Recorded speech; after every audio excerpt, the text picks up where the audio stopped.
31-6 over the Miami Dolphins. And yes, they're not called the Dolphins because Miami self-destructed on the field so much today that they made me laugh out loud. Hence, they are called the Dolphins. The Browns won by 25 points. That is their largest margin of victory in a long time. Let's just put it that way. It's been a while. I know there was a game 2 years ago in which we shut out the Arizona Cardinals 27-0. I don't think we won any other games in that season by more than 27, at least after that Cardinals game. So I think this is officially our largest victory in terms of margin since that game against Arizona 2 years ago. We won. We won.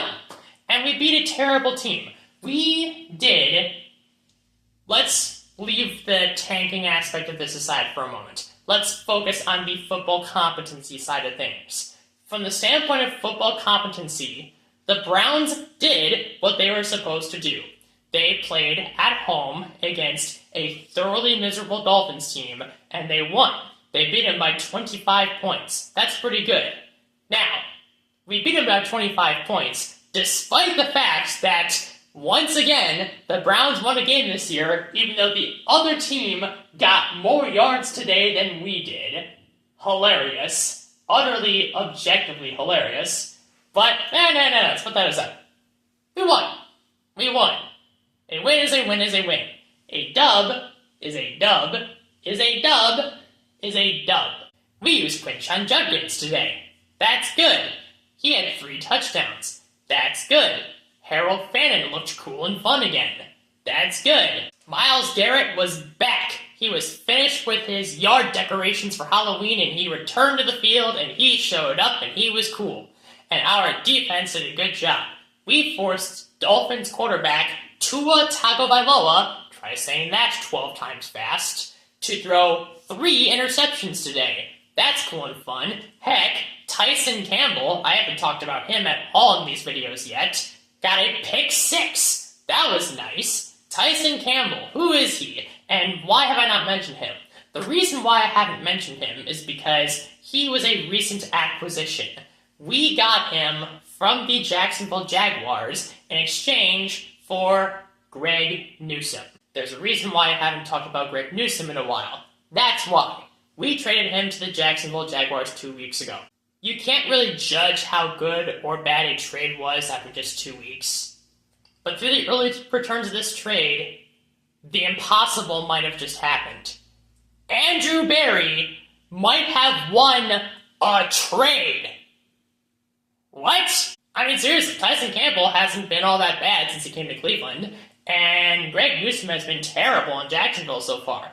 The Jaguars traded for Greg Newsome, and since then they've taken back-to-back L's, therefore improving the draft pick that the Browns have because of Jacksonville. Because remember, the Browns have 2 first-round picks this year. One is their own, and the other is the draft pick that the Jaguars gave them in order for Jacksonville to trade up last year to select Travis Hunter. Remember when I got upset about that? I don't regret feeling upset about that decision because I wanted the potential generational talent in Travis Hunter to be on the Browns.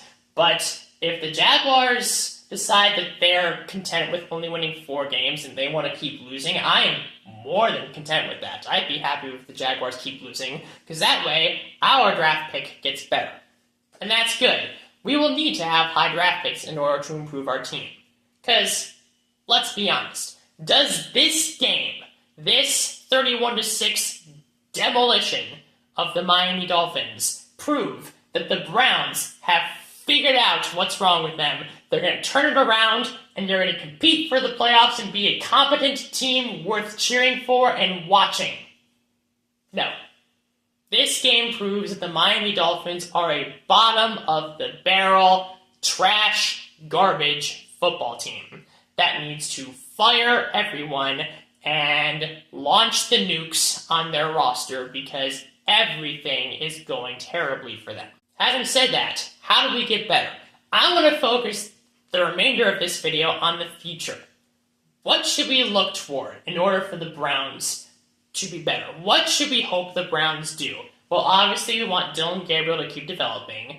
I still don't think he is a long-term option as a starter, but if he performs decently well, if he's able to game manage, if he's able to win, even while being shackled to Kevin Stefanski's terrible offensive system, then there's at least something there. And we can also learn something from what happened back on Thursday when Joe Flacco beat the Steelers. You heard that right. Thursday was an ugly day. I was not in a good mood on Thursday because Joe Flacco went to the Bengals, and then on the Bengals as their starting quarterback, he beats the division-leading Pittsburgh Steelers, the same team that we only scored 9 points against. I was in a bad mood on Thursday. That game, that performance by Flacco against the Steelers, with Flacco being on a team that has at least as bad of an offensive line as us, and much better receivers, showed me what the main issues are for the Browns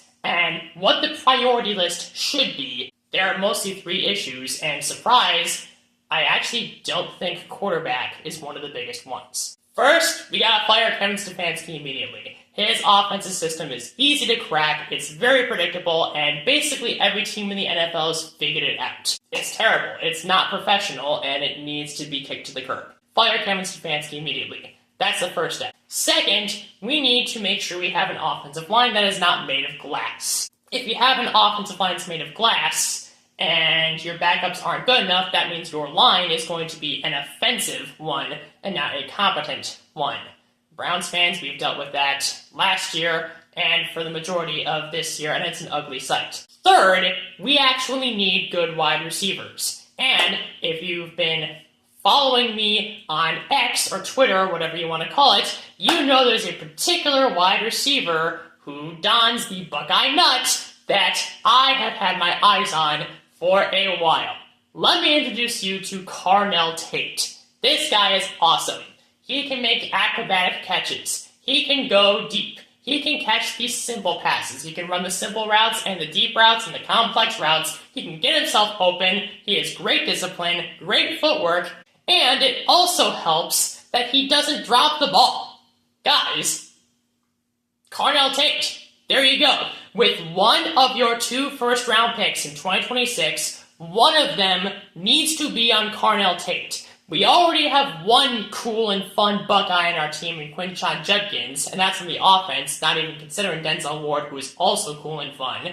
Wouldn't it be great if we had a second cool and fun Buckeye on our offense? Carnell Tate's the guy. There you go. With one of your first-round picks, I don't care if it's yours or the pick the Jaguars gave you, get Carnell Tate. I think it's a pretty easy solution to the problem. So there you go. That's the look to the future.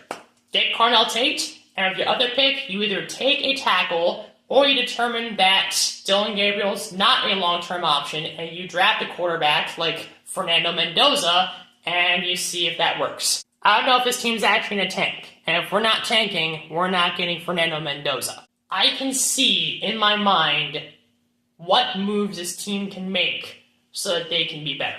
Because of that, I won't say I'm feeling optimistic, but I don't feel like I am being constantly punched in the gut by a team that hates its fans so much. Having said that, I still really want Kevin Stefanski and Andrew Berry to be fired, so fire them both, please. Once you do that, and you make the moves I think you need to make, draft Carnell Tate, bring in somebody as a head coach whose offense isn't immediately decipherable, that'd be nice.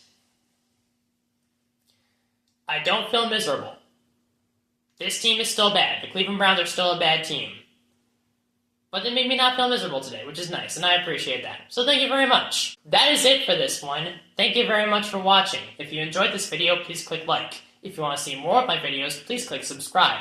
And please share this video with all of your family and friends who are fans of the Browns or the Dolphins. Dolphins fans, it's going to be a long year. Hopefully your team fires the guys responsible and gets better. And hopefully the same applies to my favorite football team.